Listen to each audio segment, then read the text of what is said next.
All right, people, we haven't gone live, I should say. I'm already screwing up on the channel for the first time in quite a while, but we had to do it because it is such a special occasion. I am joined by Luk of Luk Reviews, who I think might be the only other person who I've met who might be a bigger Michael Bay fan than I am, because Luk, it is time for the Bayham. This is a director's rank that I have been waiting for a very, very long time. You have anything to say before we get started? Well, I can just say the last 2 weeks I've kind of been binging Bay, and well, I think he's definitely one of my top 4, top 3 favorite directors now, and I just love what he puts out. Oh man, binging Bay, I love to hear it. All of that and more on tonight's episode of Talkin' Thrones. Talkin' TV. That's what I meant to say. Oh my God, we're already up to a great start.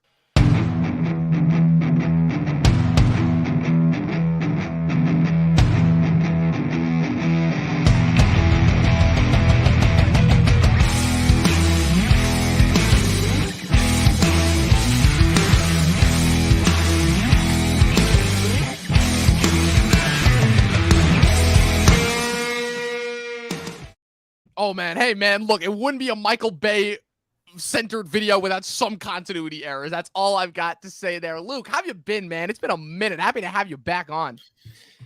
I've been good. I've had some up and downs since we last spoke. I guess December 2020. That seems like it's been a long time. Miles away, but yeah, I'm doing good. And happy to be back on the channel. Hopefully, I'll be on here a bit more throughout the year. We'll see. Oh, trust me, if I have anything to say about it, you will most definitely be back. I'll just say this, your comments alone have gotten us through some very, very dark periods that we went through in the last couple of months. So thank you for that. I just wanted to say that. People, we are here to talk about one of my favorite directors, one of Luk's favorite directors. He's a guy who has had a very problematic, very checkered past, checkered relationship with the critics, within the circles of Hollywood, let's call it. But if there's one thing that I've learned about this guy that we are talking about tonight, like I said, it's the next installment in our Directors Ranked series that I've sort of had going on the channel since 2020, but we had to do something special because, like I said, this man, this auteur, and yeah, I'm going to go out of my way to call him that, has given us, I feel, so many special and spectacular moments. Like I said, the critics have gone out of their way to say that he's a cheap hack. Audience members are back and forth 50-50. Some people love his movies, some people hate his movies, but Luk, I just want to start off with this. Do you know a single other director of movies that you watch that makes action the way that Michael Bay does? Not in the same way. There's definitely those that do it as good in a different way, but there's no one that comes close to the Bayhem, the Bayos, if you will. The Bayos that he does. Like you can tell that he loves making this stuff. He loves the movie going experience. He wants to make it as grand as possible for the audience, and it's the practical explosions. We'll go get to those, but those are probably his biggest factor in that. Absolutely, yeah. We'll get to those when we actually get to the rankings. But yeah, Michael Bay is a guy, obviously for me personally, he's had a very, very marked experience on my life. Consider the fact that I've been very vocal about how influential the first Transformers was when I watched that when I was 10 years old.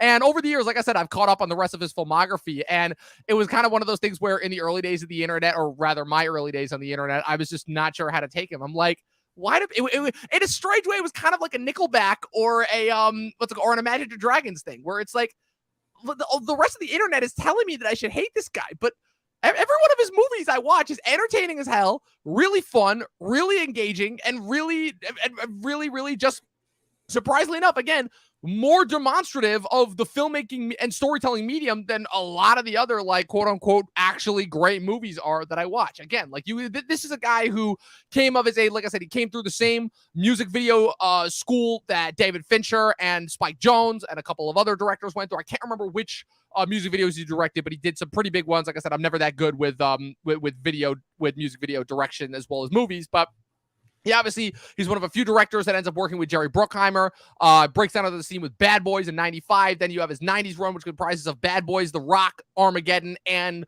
kind of ends in Pearl Harbor, which we all know was kind of a little bit of a disaster. And then he enters what I like to call self-parody territory in 2003 with Bad Boys 2. He takes that all the way through. He does Bad Boys 2. He does The Island. He does 5 Transformers movies in a row. Like, it's kind of nuts. I knew that Michael Bay Obviously, again, he will go down in history as being the guy that effectively kicked off the live-action Transformers movement, of which we are kind of, in a way, still trying to get on the other side of, because those movies did a lot of good, but unfortunately, those movies, while definitely, I'll say, hit or miss per entry, those movies certainly did a lot of, let's call it, not so good things just for the industry at large. But I personally don't blame Bay for that. Not at all, because Bay is, again, he's awesome, and he still does things with all 5 of those movies that I don't think any other director in his position conceivably could. I don't even think the late, great Tony Scott would be able to pull off what he did with those movies. But it's kind of crazy how he spends an entire decade making Transformers movies. He had a couple in between. He had Pain and Gain in between 3 and 4, and then he had 13 Hours that he put out in between 4 and 5.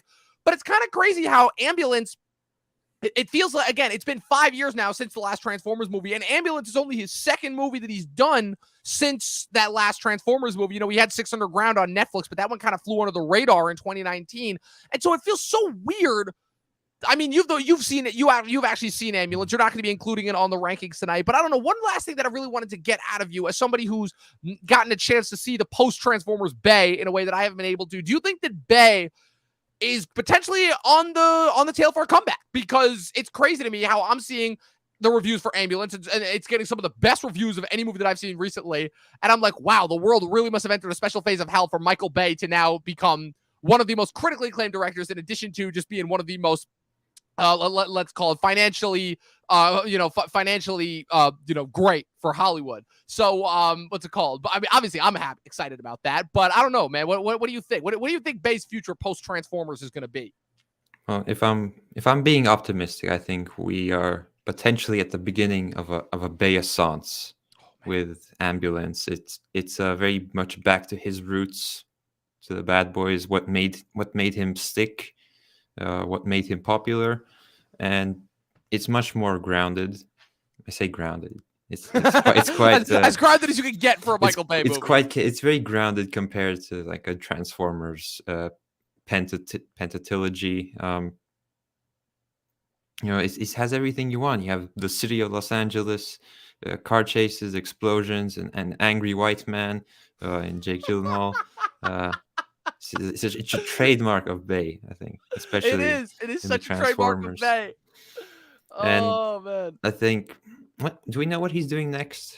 I don't remember if he announced it yet. I know he's producing the Transformers movie that's coming out next year, but let me check. I don't remember if his next project was announced or not. I could have sworn it was, but I'll check real quick, because like I said, man, Michael Bay is one of those directors that it does not matter what it is. If he's involved and he's directing, I want to see what it is. Again, he's so big that he started his own production company, Platinum Dunes. Let's see here. Nothing yet. Nothing. No word yet. But look, all I know is I am more than excited for the up and coming Bay-assance, if that is what we are indeed to be blessed with. So, Luke, we've talked long enough. You ready to get the Bayhem over with? I am. All right, so people, just so you the Bayhem is never over. The Bayhem is never over, but process. at least the Bayhem as it is in its current state. Like I said, Michael Bay has directed 14 films. Ambulance is officially going to be his 15th feature film. Like I said, we will not be including Ambulance on this rankings because I have not seen it yet. I'm watching it tomorrow night, but. So the way that we're going to have this ranked is in order to kind of speed this process along, so that way we don't end up kind of being stuck on each one. We're going to do it in batches. So like I said, in our humble opinions, Michael Bay has never made an in-between kind of a movie. Bay is a guy who goes all out for everything. Like if you need an explosion, boom. How about 3? Oh, you needed 3 explosions? Boom. I'm going to put 10. How about that? Oh, you needed, some extra spots to fill in the green screen? I'm more of a practical guy, not an effects guy. You may need to find somebody else to do that. But the way that I have this ranked is, unfortunately, as much as we do love him, Michael Bay has unfortunately made some pretty bad movies. So we have it grouped in 3 groups. We've got the bad ones, we've got the forgotten ones, and we've got the 4 groups. There we go. See, I'm already screwing up again. The bad ones, the forgotten ones, the honorable mentions, and then the true Bayham, as I call it, which are the best of the best, the movies that truly represent what Michael Bay is as a creative talent. So, Luke, you're the guest. I'm going to let you go first. Start off with your bad ones. What are the bad Michael Bay movies for you? I'm going to say, how much did I give this one? I need to check. Yeah, I'm gonna say 3. I have 3 bad ones. All right. So the worst one being Transformers: The Last Night, and to just Should I name the other ones? Yep, Or- name the other ones, then you can talk And about then them. I have Pearl Harbor, and I have The Island. Yes, interesting that I have The Island in a little bit of a different spot, but I can tell you right now, again, in order to kind of just get ahead of the team, my bottom two as well are indeed also Transformers: The Last Night and Pearl Harbor. So, and those are probably the only two ones that, well, no, those are the only two that we have in common. I have two more that I have in the bad one. So let's talk about them. So Transformers: The Last Night. I mean, it's safe to say this is the one Bay gave up. He was like, he'd already done 4 of these. He'd already made so much goddamn money. He's even admitted in interviews recently that Steven Spielberg, who obviously was the biggest reason why he even took on Transformers in the first place, told him not to do past 3, but he did it. He even said it. He's like, look, I did it because of the money. I did it because I was having a lot of fun. They changed up cast members.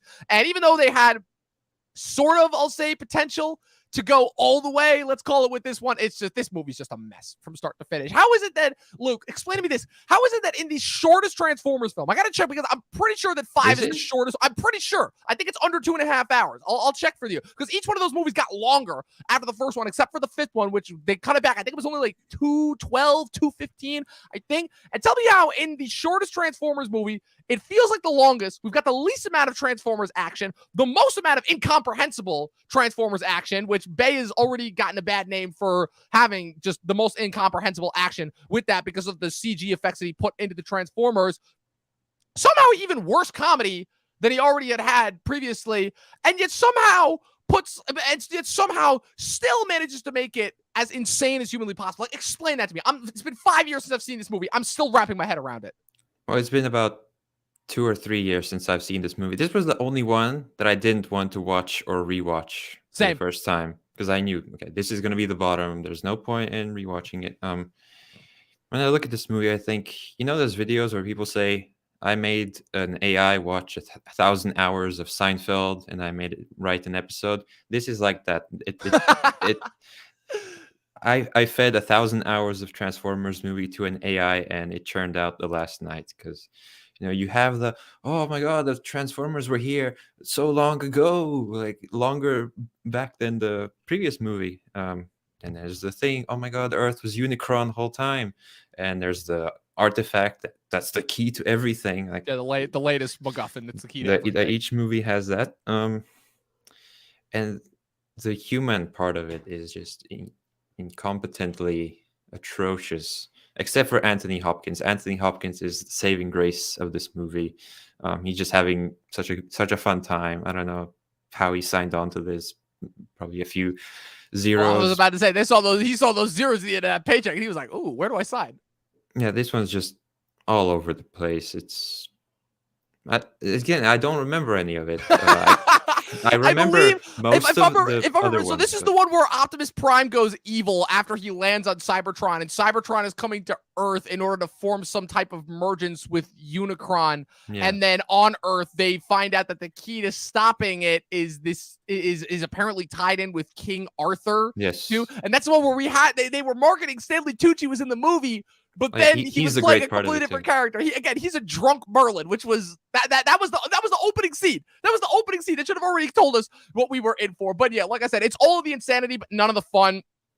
It's nonsensical, even by Michael Bay Transformer standards. And yeah, like I said, you said it from the get-go. It's the only one of the 5 that he did that I had no desire to want to watch again. And I wanted to watch every single one of those movies beforehand. So it had one good thing that it almost had going for it, but they didn't do anything. It was a Nemesis Prime, that's what he's called. Yes. And Bumblebee. If they did that better, that was probably like the best fight scene. That was the best fight scene in the movie, and that it was the only fight scene where I could actually that was lit and where I could actually tell what was going on. So by that standards, it's already the best fight scene in the movie. And yeah, but also here's why they shot themselves in the foot before they had a chance to actually carry that out, because you had to wait an hour and a half between when Optimus Prime turns evil and it's turned into Nemesis Prime and when he returns to Earth and then 5 seconds later is saved by Bumblebee. That is why. And I'm just going to double check the runtime with that right now.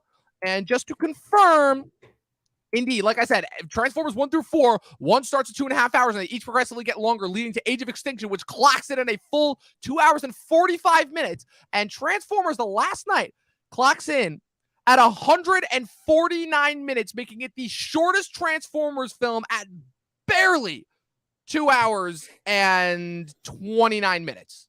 Barely. So, yeah, shortest Transformers movie. And yet it feels the longest. So that is automatically why it's the worst. So, Luke, we move on to the next one. I just watched this film for the first time last night. And I watched it today. Yeah, it wasn't nearly as bad. I will say this. It was not nearly as bad. It was not nearly as bad as obviously the internet and everybody else that I'd heard had made it out to be. But yeah, Pearl Harbor is not good. And I have a strange reason for why I think this movie is bad. It's not bad in the same way that like a lot of the other quote unquote bad Michael Bay movies are.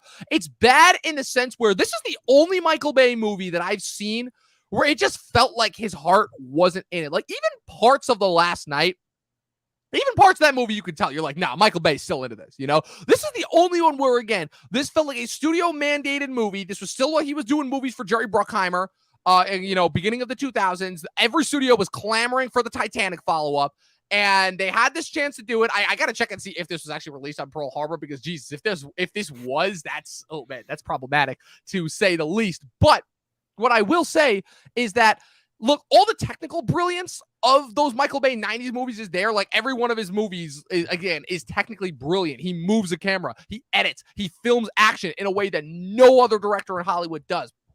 And yet everything here, it feels so hollow. It feels so forced. Nothing here feels like it's natural. Like the characters feel like they're carrying out like stock dialogue. You know, it feels more like a one of those. I'm trying to think. It feels like it really does feel like more like one of those World War II propaganda films. And yeah, you can make the same arguments that a lot of other people on the internet have. It's like, oh, they weren't real characters. Oh, it wasn't based off real life. But look, Titanic did the exact same thing. And so, but that's the difference between a person who is literally willing to kill themselves for their art versus somebody who is just, again, really only doing this as a job. And it's very clear, which is disappointing because knowing how much respect Michael Bay has for veterans, just in general, it continuously baffles me as to what happened with this movie. But yeah, so you watched it for the first time today. Walk me through that process, because I watched it last night and I immediately groaned when I saw that the runtime was 3 hours. Oh, the first time I thought about watching it, it was about like 2 weeks ago. I thought, yeah, I'll watch Pearl Harbor, and it's 3 hours. Whoa! You're like, no shot. Maybe not. I'll leave that for the last one. But yeah, I think they got him for the Pearl Harbor scene, and I think we can agree that scene is like by far the best one. It's pretty phenomenal. Seeing it in the theater must have been like some Dunkirk type stuff, but more extreme. But I was watching him and I think I'm just watching the same scene over and over again. Over and over. It's like Ben Affleck and Kate Beckinsale. Is that her name? Yeah. Yeah. It's like, oh, they're talking. Hey, editor guy, play the theme on the piano. And it's like that like 7 times. And sometimes they switch Ben Affleck for the other guy. And it just doesn't feel Michael Bay. Like it's not what he does. He doesn't do romance. Yeah, he does not. And when he does it so ridiculously gonzo and over the top that it somehow makes it believe. Like I'm sorry, Ben Affleck and Liv Tyler in Armageddon is one of the most ridiculous things I've ever seen in a movie. And that is in a movie where they have to fly to an asteroid and blow it up from the inside with a nuclear bomb. Michael Bay and romance, they do not gel together at all. He is one of many reasons why I had such an unrealistic standard of romance growing up. But yeah, you're right. This is the only one of the 14 that just does not feel like a Bay film. It just feels like it's lacking something. And what's even worse is, so this movie was clearly made in response to Titanic, and this is where I'll leave it at, is that the only thing that this movie does worse than Titanic at the very least just has the love story that grows out of it. Pearl Harbor has, to me, one of the worst plot tropes I've seen in Hollywood movies just in general. That is a love triangle, where the entire epicenter of this movie focuses not on the buildup to the event itself, but around this dumb love triangle that develops between Ben Affleck, Josh Hartnett, and Kate Beckinsale. And I'm like, really? That should have been reason number one as to why this movie was going to be bad indicator. But look, all we know is Bay was able to move past it, and we have the rest of his career to thank for it. And he clearly learned all the right lessons from this movie, which is something that very, very few people are able to do. I also will point out that it is very ironic that we got the movie honoring Pearl Harbor the first, the first time that we were attacked on our national soil, on our domestic soil, on the same year that 9/11 happened. I just want to point out that irony there. What's called. So yeah. So Luke, you have one more that you say you would put in the bad section. This one I do not have in this section. So talk about The Island, 2005. I feel like the island has a lot of things that we've kind of seen before. Like maybe not like recently, but I'm sure there's, I can't think off the top of my head, but it has similar ideas like, oh, it's a false reality kind of thing. We're making these clones to serve the 1%. But I don't think it ever goes anywhere with those ideas. Like, I'm already forgetting about it. Ewan McGregor. I don't remember how it ends. Do they? Well, They if ride I off remember into the correctly, yeah, sunset. they go back to the facility. I think Scar. I want to say ScarJo gets captured, but Ewan tricks the Jimon Hansu into thinking that he's the 1%er, that he's the clone of, not the clone. So the original gets shot, and then he goes, infiltrates the facility, saves her, and he saves with help from everyone. Jimon Hansu, and then he fights and kills Sean Bean. That's how I remember it ending. There's a whole lot of explosions. Sean Bean, if I remember correctly, gets impaled through the neck and then hung at the end, I believe, is how he dies. So he gets out. So he gets a Clayton something death. like that. Yeah.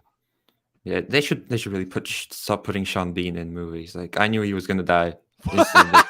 Like, oh, he's here. Hey man, he's got a reputation to maintain. So he didn't die in The Martian though.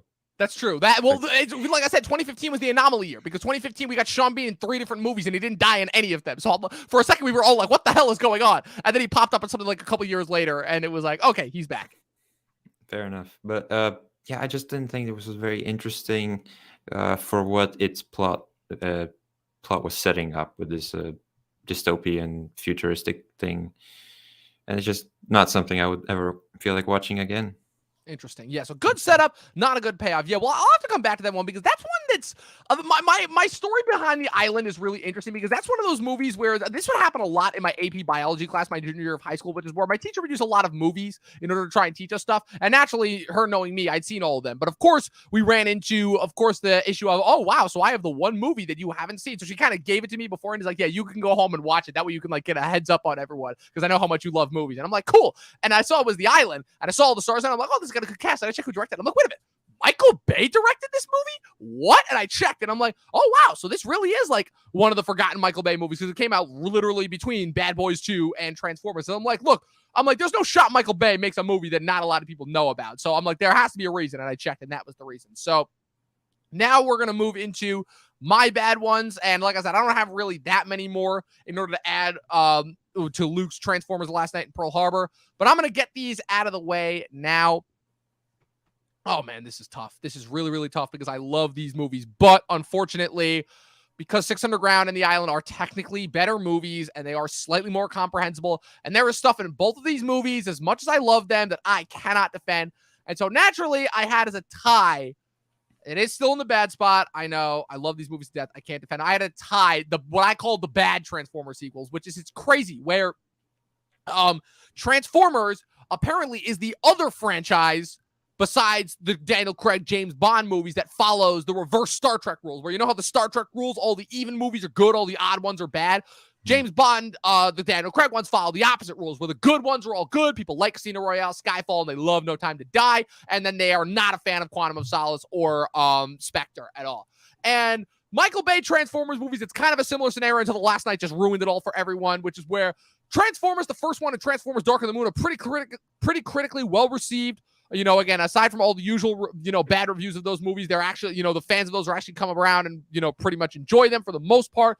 And these are the two, Age of Extinction in 2014 and Revenge of the Fallen in 2009, that are just indefensible. Like Revenge of the Fallen, as much as I love that movie is the worst form of sequelitis I think I've ever seen. It is a bigger, dumber, louder, longer version of the first one that started a really bad track record that I saw with all the Transformers movies, where the sequel retroactively cancels the chronology that was established by the first one, where you have in the first one, Megatron landing on Earth in the 1800s is the first time that a Transformer landed on Earth. And then in the sequel, nope, just kidding. Turns out there have been Transformers here literally since the dawn of human civilization. Okay. And they got to find the Matrix now instead of the Allspark. And there's a different Decepticon that's bigger and badder than Megatron coming to Earth. It's literally the same plot recycled. And of course, this is the one where, again, Honest Trailers hit it first, where Michael Bay, I love the dude, but he got a little bit lazy in the editing room, where he is literally reusing footage from earlier on in the movie for later on in the movie. I'm sorry. That was from the first movie. No, from the first movie. And then he used footage from Revenge of the Fallen that he had aired earlier in the movie. Later on in the movie, I swear to God, I didn't notice that. I swear to God, dude, the scene where Soundwave turns his head and is alerting the Decepticons the second time, not the first time. Oh, same that shot. definitely. Exact same shot. Age of Extinction, I like slightly more. I actually like the change up from Shia LaBeouf to Mark Wahlberg. I know a lot of people don't because it just makes sense because it seemed like Shia LaBeouf's story was over. I mean, it just made sense. I mean, Mark Wahlberg, obviously, he's not the most inspired casting choice, but I thought, Mark Wahlberg, he's an action guy. He fit pretty well within the chronology of the Transformers, them shifting locations, them kind of soft rebooting the series, if you will. But I'll tell you the two reasons why these movies are here. It's number one, in Revenge of the Fallen. Again, I love Michael Bay. I love it. He is a man that will do things on film that no other person will do. In Revenge of the Fallen, he literally has the audacity to give a Transformer an actual set of balls. And that was after the first one, he already had Bumblebee pissing on a guy. That's indefensible for me. I'm sorry. It's ridiculously indefensible on top of all the other stupid stuff. And Age of Extinction, besides the fact that movie is almost 3 hours long, which I'm sorry. Again, love these movies. No reason for any of them to be 3 hours long at all. He stops the movie for 10 minutes in order to explain why it is okay for a 20-year-old to have sex with a 17-year-old. Don't need it. I'm sorry. We don't need it. We really, really don't. Again, action is great. Everything else is great. They're loud. They're bombastic. They're fun. But yeah, for those couple reasons, I can't put these movies any higher than I already have them. But like I said, I tied them because I was going over in my head. I'm like, okay, but Revenge of the Fallen has this, but Age of Extinction has this, but then Revenge of the Fallen does this, but then Age of Extinction does it. And so they're neck and neck as far as I'm going, as far as how much stupid stuff they have in them. So yeah, they both clock in at number 11. So now we're moving into the forgotten ones, let's call it. So these are the movies that came out, but I feel like if you were to tell anyone that Michael Bay directed these movies, they would almost be forced to go like, huh? So Michael Bay directed those? Or I didn't even know those movies existed. So Luke, starting off with you, what are your Michael Bay forgotten ones, let's call them? Well, I wouldn't say that if you told someone that Michael Bay directed these, they would not know this, but that's fair. That's fair. My next one is Six Underground. And then I have Revenge of the Fallen. I mean, that one's definitely not forgotten, but well, I guess it falls in the lower middle. It definitely does. It's definitely lower tier. And I'm gonna put Dark of the Moon. You're gonna put Dark of the Moon there as well. Okay, interesting. Dark of the Moon. Interesting. Break it down. Yeah, you have Dark of the Moon a lot lower than I do. So break it down. Those three, starting with Six Underground. Six Underground was like Netflix giving Bay the keys to the toy chest and like, do whatever you want. We have the big name at Netflix. Do whatever the hell you want. And I guess the story that they got for him wasn't up to par. When I first watched it, I really enjoyed it. Unlike everyone else who seemed to absolutely hate this movie. And now I rewatched it and think, it's not that good. But I do enjoy the action. And if I enjoy the action in the movie, there's a good chance that I will see it as passable. And especially the opening scene with the car chase and that whole thing makes me think that the best movie never made is Michael Bay's Fast and Furious. Oh, man. I think the movie screen would literally explode if Michael Bay ever directed a Fast and Furious movie. Oh, I mean, because watching it, it's not to the extremities of like a Furious 6, and it's up to the level of Fast 5 with a bit more, Bay. There's no other word for Bay. it. Yeah, no. Well, question, as far as the ridiculous goes, would you put it up to the par of 6 or 7? Because 8, they just straight up get into sci-fi territory, so that gets into a different area. But as far as like the whole thing, sort of grounded, realistic action, but they're just starting to get into like ridiculous territory. I'd say 6.5. Got it. Yeah, because 7's got some dumb moments in it for sure. Well, 7's my favorite one. Yeah, it's 5 is the best one, but the more I think about it, I think 7 might be my favorite as well. Oh man, I wish we'd had you on for some of those. We had so much fun with those last year. So 10 and 9, you have the middle two Transformers movies, Revenge of the Fallen and Dark of the Moon. So break those down. So I already talked a decent amount about Revenge of the Fallen. Yeah, Revenge of the Fallen, I think you hit most of the nails on the head. I think the main problem is it just feels dragged out. I had to watch this through like 4 different sittings. And I don't know why every time I watch these movies, and I do come back to them like every 2 years, like Starscream is such a punk ass bitch. Like I don't know why. I There's a just reason really why they hate gave him him. like no screen time and like 2 lines in the first movie. I don't know. He's built like a Dorito, and he just Megatron's bitch. Like, and then he dies in the third one. Like, an absolute loser. In the stupidest way possible. Like, you get killed by Shia LaBeouf, and you're a Decepticon. Like, you rethink your life. Oh my god. You're shaped like a Dorito and you get killed by Shia LaBeouf. Rethink your life. Oh man. And Dark of the Moon. Why do you not like this one as much? I think it might have the best Transformers related plot of all of them. Like, you have the Sentinel Prime, Megatron, I think all that stuff is really cool. But then the whole human aspect is like, oh my god, why am I watching Shia LaBeouf get a job with John Malkovich? Like, why does he have hair? Ken Jeong is also there, who gets killed by an angry TV bird. Like if that movie was cut down, you make it more about Optimus and Sentinel, and I think that you could have something decent there. I know a lot of people have this as like their favorite Transformers movie. Yeah, I think it has some cool things in it, like for me Dino the personally, Ferrari. Is quite Dino cool. the Ferrari, voiced by. It sucked too because that voice actor actually passed away like not that long after the movie came out, which I thought was really sad. But for me, easily like best third act fight of any of those live action Transformers movies, easily. I would probably agree. Yeah, Leonard Nimoy as Sentinel Prime. That's pretty badass. Yeah. You have it's like a Mad Max version of Megatron.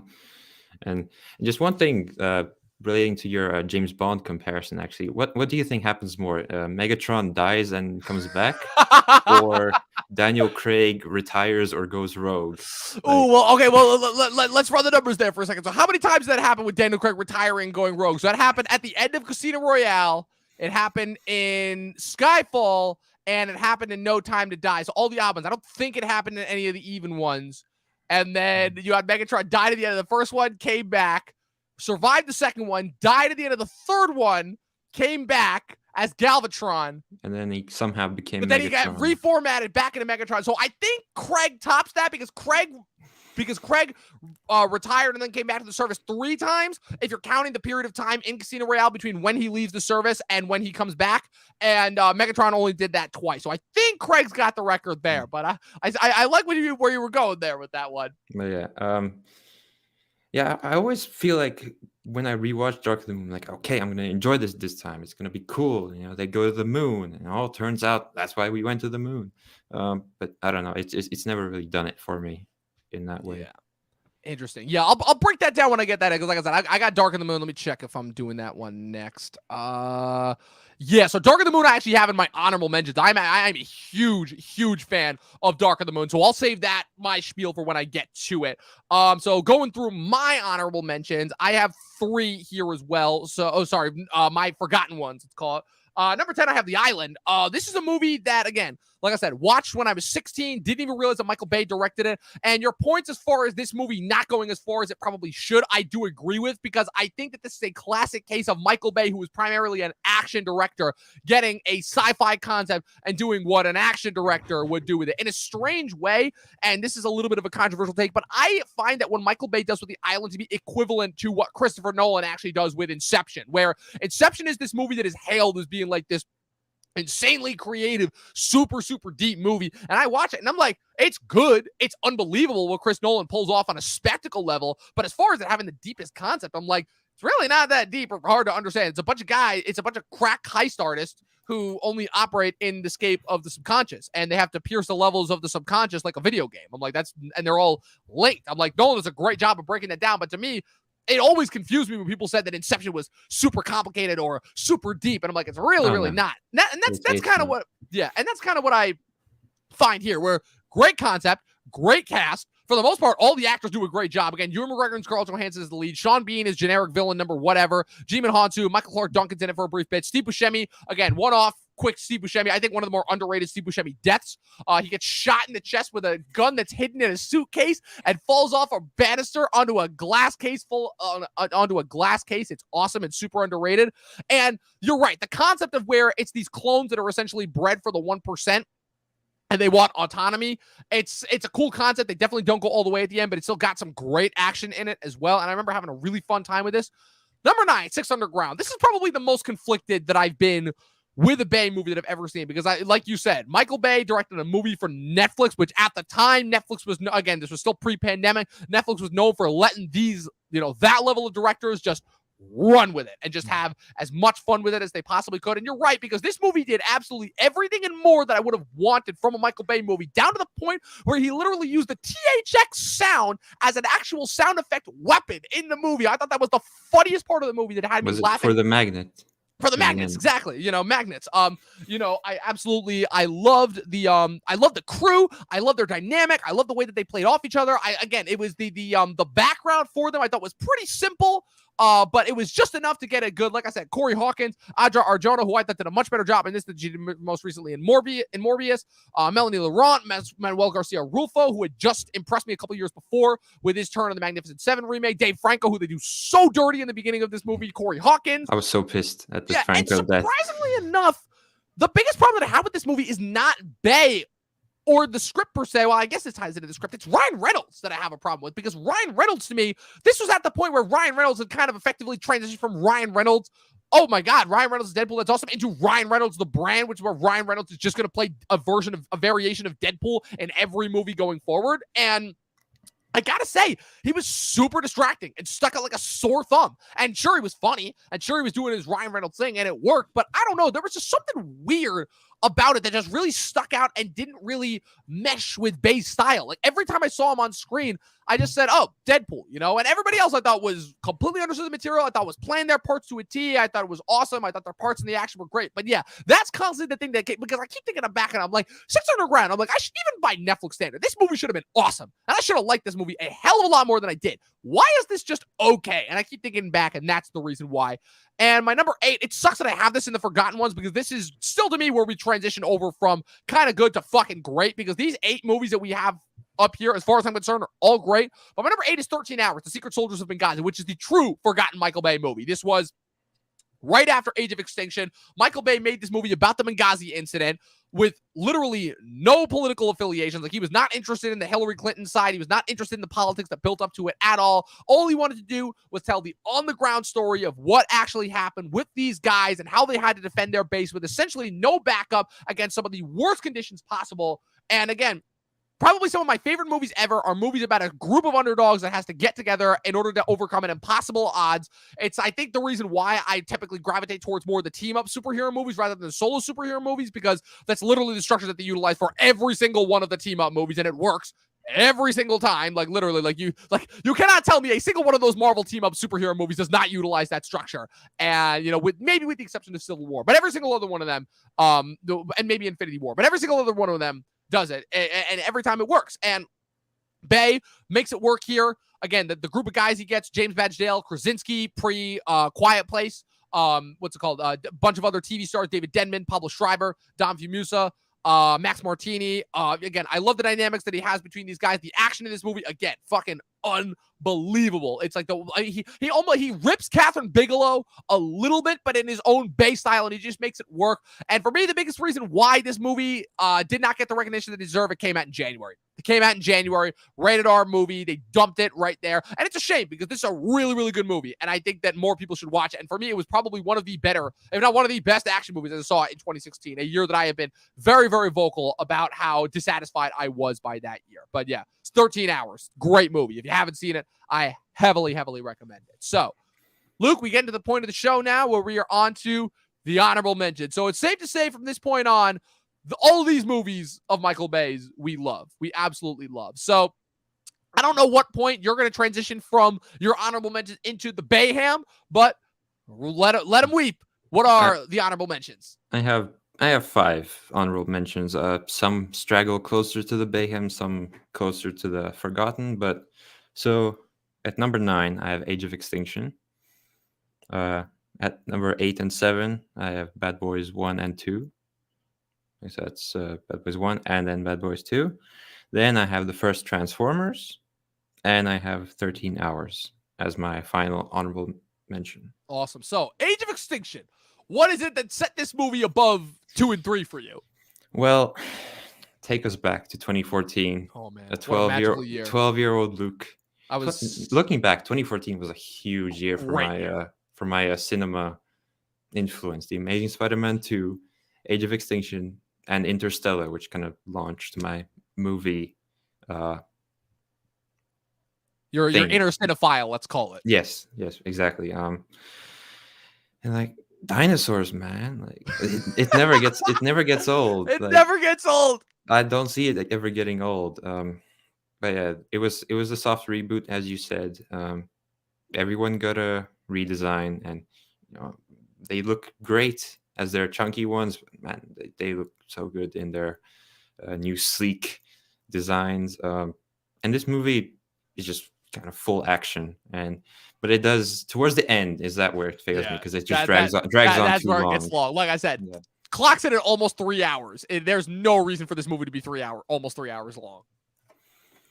And yeah, it just moves fast. And Stanley Tucci, I think we can both agree that Stanley Tucci is by far the best part of this movie. He is the best. God! Oh, he's the best.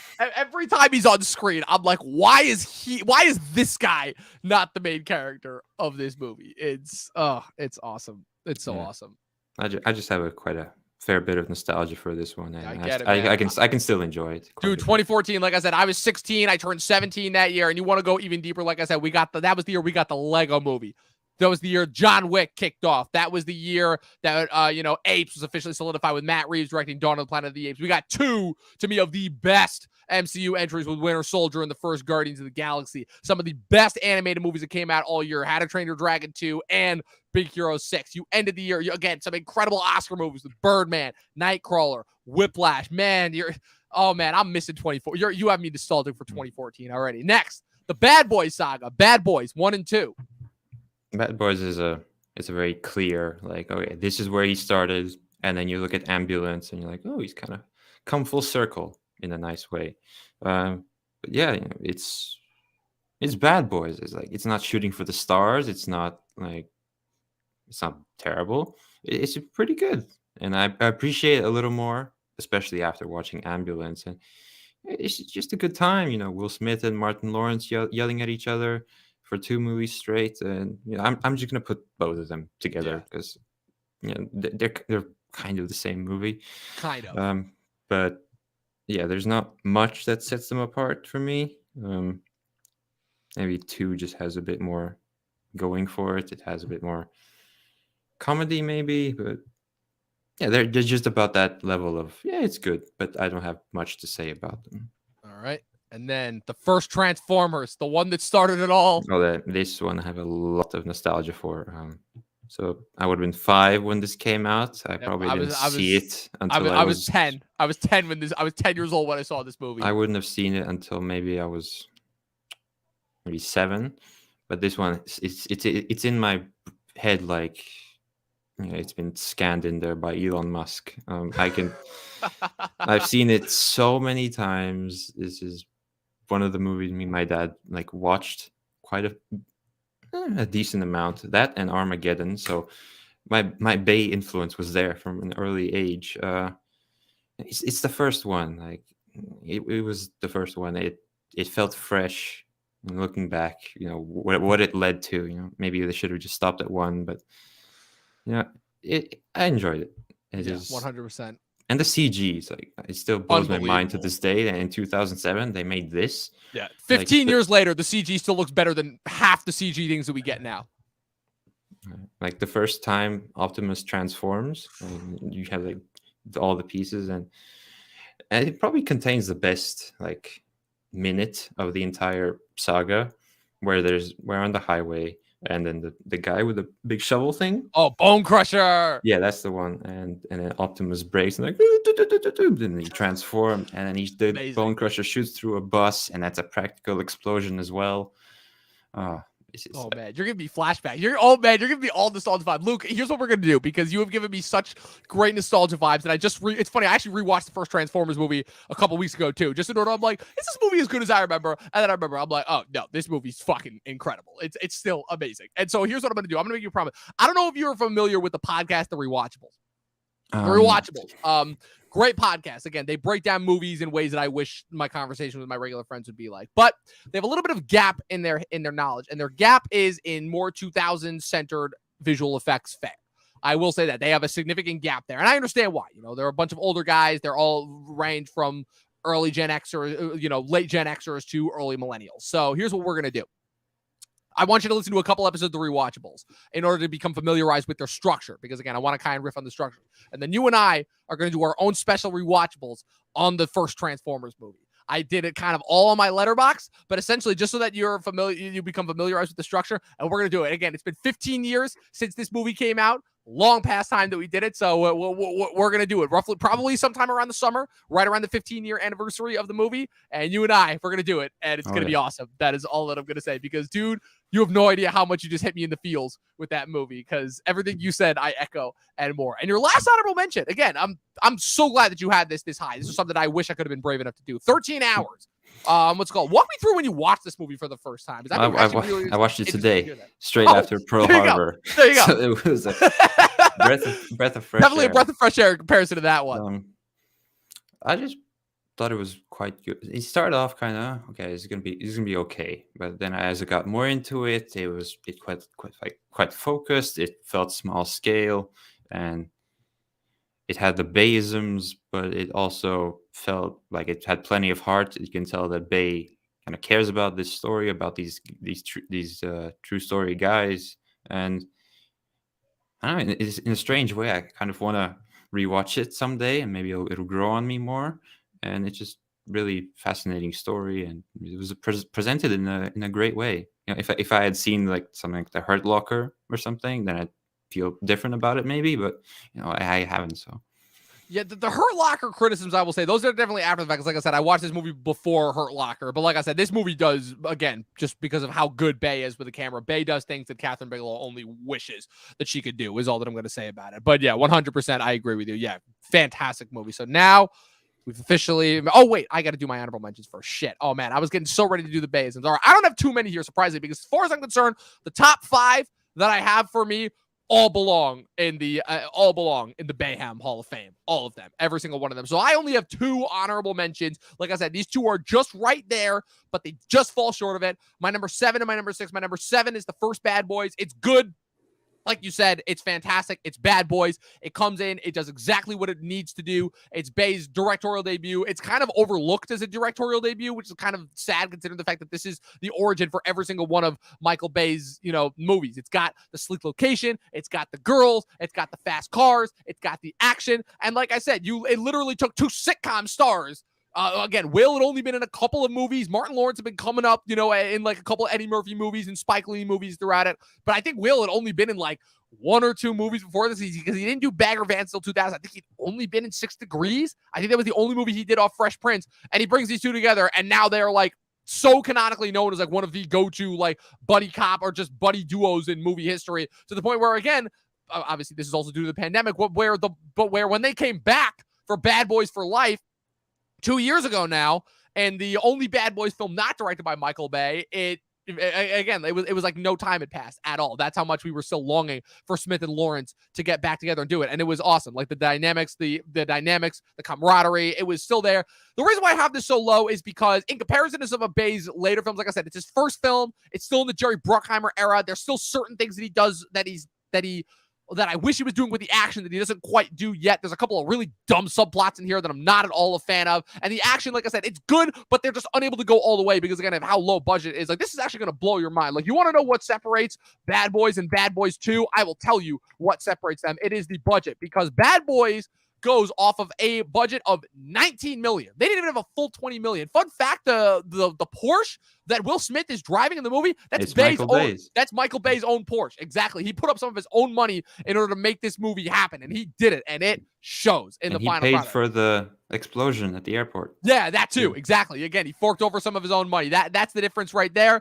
And like I said, it was money well spent is all that I'm going to say there. Hey, this should tell you what's it called. This is another fun fact from behind the scenes. Michael Bay apparently fought for the Will Smith running with a shirt unbuttoned shot. And to this day, it's been what, 27 years? Yeah, 27 years since that movie came out. 27 years later, he's still taking credit for the fact that he made Will Smith the movie star. But hey, that's neither here nor there, especially given recent events. And then my other honorable mention is the only other, in my mind, technically an argument you could make it is a good movie, not just a good Michael Bay movie, a good movie for the Transformers series, that being Transformers Dark of the Moon. You hit it on the head. It's definitely got the most interesting of the Transformers stories, in that this is the only one of these films, and there are 5 of these movies that have it be the most Transformers focused. I think that this is the movie. I got to check whether it's this movie or Revenge of the Fallen, but I think this is the movie that's got the most amount of Transformers on screen with no humans at all, which is obviously a thing to stand for. And what I'll say about this movie, why I love it, the sinister stuff is all there. The Star Trek references are great. Again, Leonard Nimoy, Sentinel Prime, amazing, just completely unbelievable. It's still got all the same dumb amount of plot holes and continuity errors that every single other Michael Bay movie does. But I'll tell you what it is that sets this one for me apart. It's that this one is probably the one that feels like it's got the most amount of stakes. And I know that's kind of difficult to say in an era where we are surrounded by blockbuster entertainment and effects-filled thing, and umpteen Marvel movies with no stakes at all whatsoever. But I guess just in the sense of like seeing Sentinel kill Ironhide, and how brutal and vicious he is, and in that brutal, vicious manner, and seeing kind of like the betrayal that comes as a result of it. It's like, first of all, it's the most, to me, engaging plot, quote unquote, of any of these movies. And also, I think it's the one where there's something to be said about Bay's practical shooting style and how that seems to just make the moments land that much harder than something that they were effects filled. It's the fact that even though, yes, by that point we were still steeped in effects, there's still enough practical stuff done to really make you feel like you're in there. Like that last fight in Chicago, that shit feels like a fucking war zone. Like, forget the first one. Like the first one, they did what they could, but upon rewatching the first one, there's a lot of like mediums, and that movie is shot a lot more close and handheld than I realized the first time around. Dark of the Moon, they have some incredible wide shot vistas of all the Transformers fighting, the way that the music is playing. You actually like feel like, oh my God, the Autobots might actually lose in a way that I feel like the first two didn't. Well, I mean, they did the best they could, but like obviously because the Autobots are always the underdogs. But this is the first one where it's like, oh shit, the Autobots are like, they might actually lose and die here. And like the deaths in this one, yeah, some of them are comical, but this is the first one where it's like the Transformers deaths actually felt like meaningful to me, and it actually like almost made me feel like, okay, these movies actually have matured, And the human plot, I'll admit it, by this point, I was kind of conditioned to the human plot. I've never hated Shia LaBeouf in these movies. I've personally never understood the hatred towards Shia LaBeouf. I think he's doing exactly what is required of him.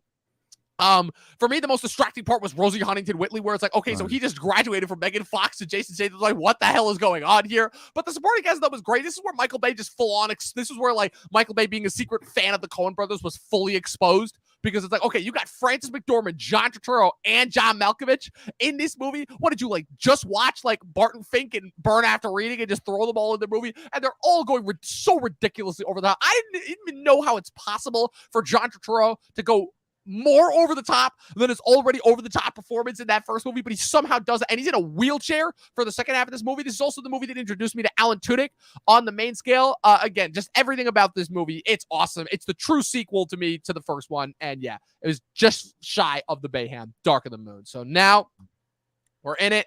We have reached it, the Bayham. So you only have 3 installments in this list. I have 5, and you've already talked about 2 of them, but we have 3. So I will save mine. So, Riff, Luke, your top 3, what are they? My top 3. I have Pain and Gain, Armageddon, and The Rock. The Rock. That's number 1 for you. All right. So start here. So, Pain and Gain, number 3. Pain and Gain. For the longest time, I did not think this movie was real. Because I look at the poster, and I see Mark Wahlberg and Dwayne Johnson with some weights, the American flag behind them, and it's called Pain and Gain. I'm like, this can't be a real movie. And later I find out, oh my, it's a Michael Bay movie. That makes sense. And it's one of those movies where if once you know that it's based on a true story, like, whoa, this is one of those absolutely bonkers stories that you don't really believe, but somehow Michael Bay makes it believable with his Bayos and his trademark signatures. Oh man, Twitch and YouTube at the end. See how many different. I'm gonna have you guys say in the comments how many different times Luke and I were able to use Michael Bay's last name in a different is a euphemism on the words. What's it called? Yeah, the only point that I want to add before I get into my spiel, because I love this movie so much, is the fact that Michael Bay has to put in graphics on screen at one point. This is still based on a true story when The Rock is grilling people's hands on his grill. That killed me when I watched that the first time. I'm like, oh, this is too much. This is too much, but in the best way possible. So, Pain and Gain, number 3. Number 2, Armageddon. I mean, come on, it's an American classic. Yeah, I watched this one a lot growing up. It's been called the one movie that guys are allowed to cry at the end, for a good reason. It is a very emotional film, and I know like it doesn't make any sense at all. Like they show this to NASA employees for them to count how many mistakes there are. You know, oil guys going to the asteroid to blow it up. Like, who cares? Like if I'm not American, but this movie makes me feel American. That's how I can describe it. I love it. And your number 1, The Rock. The Rock. Well, this is, I think Michael Bay has said this is his favorite movie that he's made, and you know it's not hard to see why. It's just the right level of insane, but not too insane. It's a very focused plot, one location, amazing cast. My favorite Nicolas Cage performance that I've seen so far, and great action, great comedy. And if you watch it with the thought that, okay, this is Bond, like many years later, so do you buy into that theory? Yeah, that I buy into Bond? that. It raises the enjoyment level just a fair bit more. And like I'm sure I could watch that like right now. It's just so much fun, and it presents everything that makes Michael Bay a phenomenal director. Well, so real quick, just to tackle that theory further. So now you buy into the theory that Connery is Bond in that movie. You know, do you also buy into the theory of the what's it called, the multiple Bonds theory? Do you buy into that as well? I know No Time to Die technically did away with it, but do you buy into it's Scott? It was around 2012, like when Skyfall came out. There was the theory that the mansion where he grew up in Scotland is actually where they train and condition potential candidates for the Bond position, and that would have kind of explained for the change in actors for Bond over the years. You buy into that theory as well? No, I guess if I buy into both of them, does that contradict each other? No, it doesn't. If anything, doesn't. Buying into both of them makes it cool, because it's like, okay, so you don't know what happens to the former Bonds when they're retired. You know, you assume they die in the line of action, but what if Connery was the one who either they thought had died in action, or they wanted to retire him and he wouldn't go easily, so they ended up having to put him in jail. And the list that he found was his way of staying alive. So if anything, the two theories kind of go hand in hand. If anything, I feel.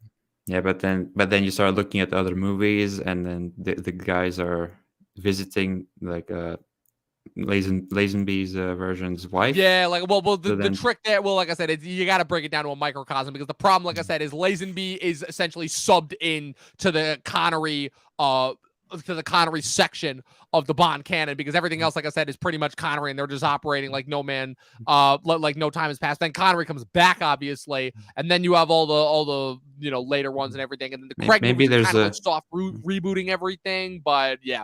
Maybe there's a clause in the James Bond contract that you have to go visit the last guy's dead wife. Like, maybe. Who knows? That would be crazy. I just buy it. It's just a fun theory. I think they made a huge mistake by not diving fully into that theory. And I really thought that Spectre was going to, and then they didn't. And that's one of the many reasons why I hate that movie. So, like I said, Luke had 3 installments in his Bayhem Hall of Fame. I have 5. I'm going to run through these rapid fire because we're running low on time here. Number 5, the first Transformers, for everything you said and more. This movie is so nostalgic for me. This movie is one of the, I'd seen a couple movies in theaters before this movie, but this was the first movie where I'm like, whoa. So this is what watching a movie on the big screen is. I mean, I can trace, those core memories and Inside Out. I can trace a lot of my core memories. And there has been a time where at least 5 of those core memories have all been scenes from the first Transformers movie. Again, what's called the opening credit scene with the Optimus Prime narration, the Autobots coming to Earth for the first time, the Bernie Mac scene, for better or for worse. I will remember that scene until the day I die. Slightly more problematic that was my introduction to Bernie Mac, but hey, you know, you live and you learn. I can't change the era that I was born in. But again, the final fight is amazing. The scene with the Sector 7 agents is hilarious. The revelation also, I still give this movie credit too. The fact that it was the first one. It's like, okay, so we have a giant alien like secret base where we study alien artifacts, and we're actually not going to do the generic choice and put it at Area 51. We're going to do it at the Hoover Dam. I still think that's a creative choice. You know, there's just a majesty to this movie that I feel is just still not been equaled. You know, all of these years later. Like I said, I'm going to save a majority of my thoughts on it for when we do the rewatchable on this. Like I said, this movie is 15 years old this year, hasn't aged today in my mind. Sure, some of the jokes don't work out, but hey, we don't watch Michael Bay for the political There is one thing I want to say about Transformers. Of course, please, I guess we'll touch on it later when we do that rewatchables thing. But you said about the handheld camera stuff. Yes, that really grounds the action. It really does. Like compared to like a Spider-Man where the camera's flying around, or it's all digital camera, so there's nothing to really ground it. You have it's kind of the same in Pacific Rim. Like they have those realistic camera angles that makes you feel like the scene is actually happening. They're actually filming this. It makes the Transformers feel even bigger than they should, which again is kind of a thing that Bay talked about with this movie. He said it himself. He said he wasn't going to do it. He said he thought it was nothing but a stupid toy movie. And those are his exact words. And the only reason why he did it was because Spielberg was the one that pitched it to him, because Spielberg's company, obviously DreamWorks, was one of the producing companies on it, and Bay desperately wanted to work with and measure up to Spielberg. And the movie, to me, works as an homage to Spielberg, among many other things, because he pulls so many things from Spielberg's canon. Again, the way that he shoots it, kind of the ET edge of it, where it's like, you know, it's a young boy coming into contact with a force that's so far beyond his recognition, literally from outer space. Again, and the way that he shoots it, where the Transformers are supposed to feel larger than life in order to, you know, give them the majesty that they have. Again, it's still a thing that I think that no other Transformers property has. And I knew that the Bumblebee movie that came out a few years ago was going to miss this, because I'm like, yeah, at the end of the day, the Bay movies do what all these movies should do, which is make these larger than life beings that are not human feel much larger than life, you know, and I will always give Bay credit for that. Number 4, The Rock. Oh my God, it was so tricky for me to put this here. And the reason why I put it here is because it is the most technically proficient Michael Bay movie. It is definitely the most, how should I say it, the least problematic Michael Bay movie. Like I said, it is Apex Bay. It is just the right amount of movie, no excess, no fat, but it's just grounded enough in order to make it like not as like quote unquote dumb or ridiculous as some of his later films that he would later do, obviously, with his next movie. And that's the only reason why I have it at number 4. It is a technically proficient action movie. Everything about this movie works. What's it called? You know, again, the idea, I don't know whose idea it was to team up Sean Connery with Nicolas Cage, but it just absolutely works. I still think the most underrated aspect of this movie is his take on the villains of the movie, quote unquote, with Ed Harris, where their mission is so righteous that you almost, it's another one of those instances where you're like, are we sure these are the bad guys here? You know, it's like he's providing a pretty damn good case where it's like, you mean to tell me that this man was in charge of however many soldiers that died overseas and their families were not properly compensated by the U.S. government, and he's going to go out of his way to make sure that those families get the money that they earn?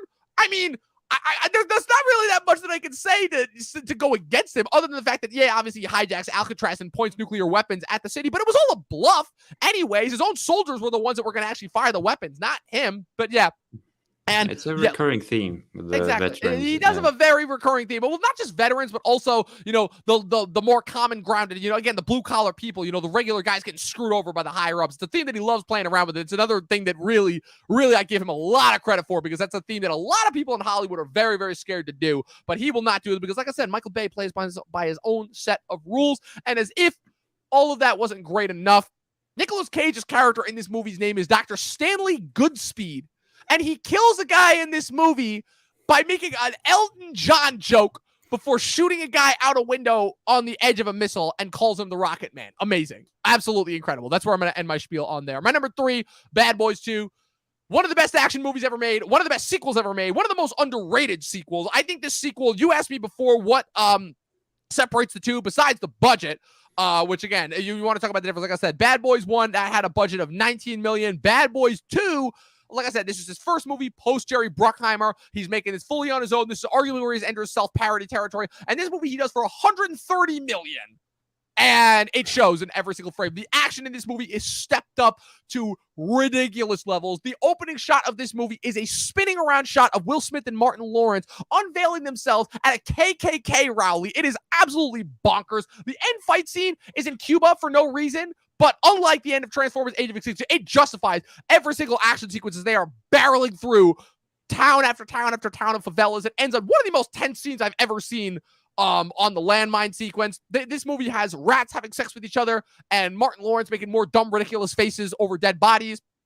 It also does not have the ridiculously stupid gimmick of Martin Lawrence having to pretend to be Will Smith. No, instead they just have it where Will Smith is secretly dating Martin Lawrence's sister, and what's it called? And they have to keep it a secret from him. I gotta check. I think it's Gabrielle Union is his sister, and what's it called? Yeah, as Gabrielle Union, and she's also secretly a DEA agent. Also, they have a bunch of guys in tactical that come in to just help them randomly at the end when the sister is kidnapped. The villain in this movie, I think, is one of the most underrated villain performances ever. Jordi Mola is the guy's name, and he is just, look, there's overacting, and then there was what this guy is doing in this movie. And this is already a movie that it also has Peter Stormare, who is known for giving over-the-top, ridiculous performances, some of which he has given for Michael Bay films that I have not yet gotten to. And yeah, this movie is just spectacular in every single sense of the word. It's an incredible action movie. It's an incredible Michael Bay movie.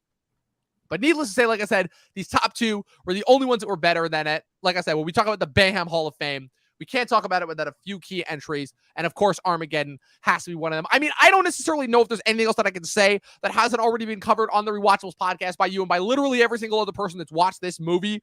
Because again, it's all there. Like you said, it's okay. It's oil drillers having to blow up an asteroid. Who cares? It's the most American movie ever made. It's so emotional. For whatever reason, again, it's set in the 90s, but it's got kids posing in front of pictures of JFK, and I don't really think this movie understands what time period it actually takes place in, but that doesn't matter because it's so goddamn emotional. It's so goddamn riveting. It just makes you cheer and put your fist up in the air and be like, fuck yeah. You want to have a nice hot dog and celebrate and be like, wow, I feel proud to be an American after this movie. Again, it makes me tear up to no end that Bruce Willis is retiring from acting in the way that he does. Because, so do you know the origin story behind how they got Bruce Willis for this movie? Maybe if you tell me, I'd So the origin story is, so Bruce Willis signs on to do this movie with Disney, and he is also trying to make this indie play happen. Oh, sorry, this indie movie happen that is going nowhere. It's not getting made. No one's interested in it. It's losing money left and right. And so Disney, at the time, like I said, because this was Touchstone Pictures, who obviously, again, Disney owned at the time, Disney came to Michael Bay and came to Bruce Willis and said, okay, we'll eat the cost of this movie if you do 2 other movies for us besides Armageddon. And Bruce Willis was like, okay, sure, they completely ate the cost. You want to know what those 2 other movies were after Armageddon?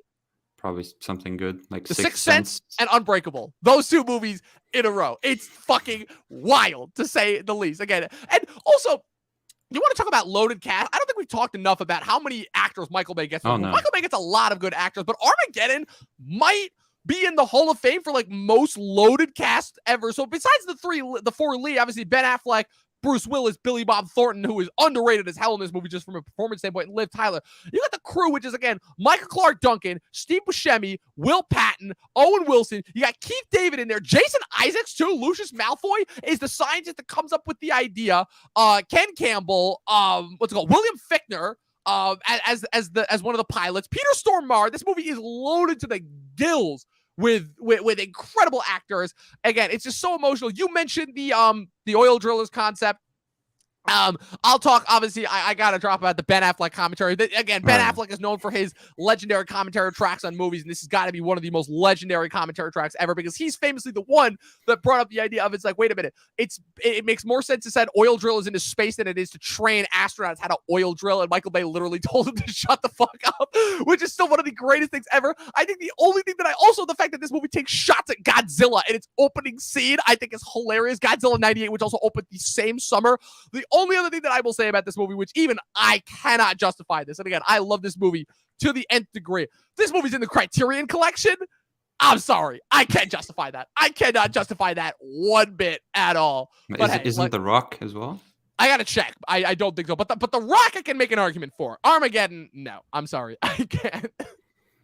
And number one, it literally only surpassed Armageddon because this is the best to me that Michael Bay has ever been. It's Pain and Gain. Oh my God. I still can't wrap my head quite around I understand why he was interested in this story. Absolutely, I understand. But just how he was able to get this. But this is how you know he was in between Transformers movies, because only Michael Bay, after directing 3 Transformers movies, could have possibly gotten this movie made and had complete creative freedom. Because I feel like it's crazy, because a lot of people, surprisingly enough, do not like this movie and don't think that it's a good movie. I personally think that if this movie is in the hands of anybody else, this movie is an absolute fucking disaster.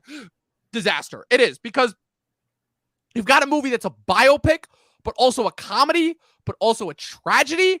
It balances out humor and really dark, fucked up stuff. Like, you have these bodybuilders who are beyond moronic, but are capturing people, torturing people, murdering people, and not at all in a really, like, particularly endearing way. You know, a lot of people, the biggest criticism that this movie had was that Michael Bay was taking almost too comedic of an edge towards the tragic events. And I would almost go the opposite. I would say the comedy is necessary, because if you try to make this like a drama, this movie to me is like, becomes a snuff film. And it's almost like too dark and miserable to watch, where you almost need Michael Bay's comedy and sense of edge. But this is where it gets into a little bit of self-parody territory, which is, again, what we love about Michael Bay. We love when Michael Bay makes fun of himself, where Michael Bay starts off the movie with Mark Wahlberg narrating, then it shifts to The Rock narrating, and it's like, okay, that makes sense. But then we go into Anthony Mackie narrating, and then we get into Ed Harris narrating, and I think Rob Corddry and Ken Jeong have a little bit of time too, where they narrate too, and I'm like, okay, what the hell? Is he just playing a trick on us, where he's just having every character in the movie navigate? I think he even has, like, the Russian stripper narrate at one point. I think he does.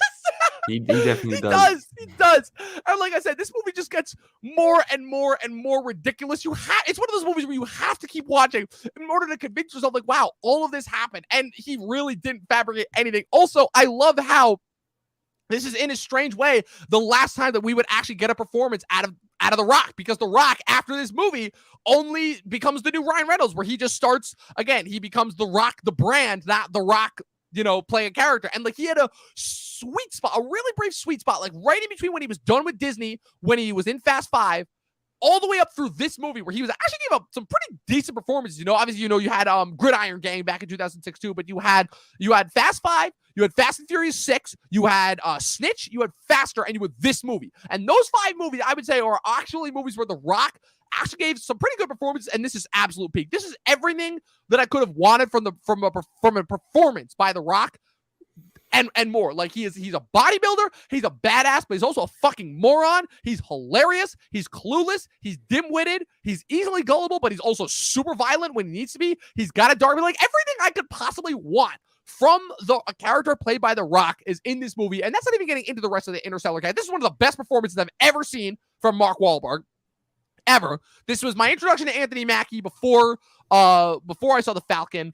Again, Tony Shalhoub, Ed Harris, Rob Corddry, Ken Jeong, even the Russian stripper. Again, Bay gets incredible performances out of the actors. It just, no matter how ridiculous they are. And like I said, I'll bring it back to the point that I made earlier, where Michael Bay has to put a graphic on screen. First of all, I think he has this is based on a true story, like 2 different points throughout the movie. And then when he has to put, this is still based on a true story, where The Rock is grilling that guy's thumbs or hands on a grill, I lost it. I'm like, this is one of the greatest movies I've ever seen. It's the ultimate example of just nonstop bayhem. And also, real quick, other tidbit, you know who writes this movie? It was the guys who wrote No Way Home, right? No, not McKenna and Somers.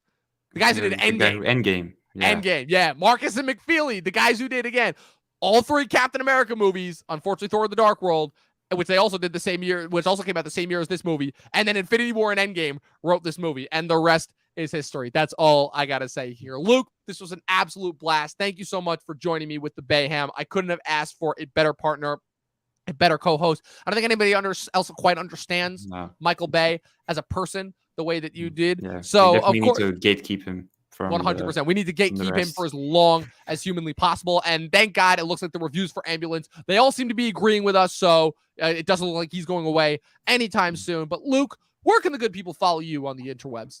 You can follow me at mainly Luk_Reviews on Instagram. Maybe in the summer, I'll make a video or 2 when there's more time.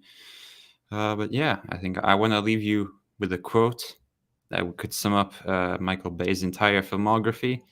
It's from Pain and Gain, from Mark Wahlberg's character. I've seen a lot of movies, Paul. I know what I'm doing.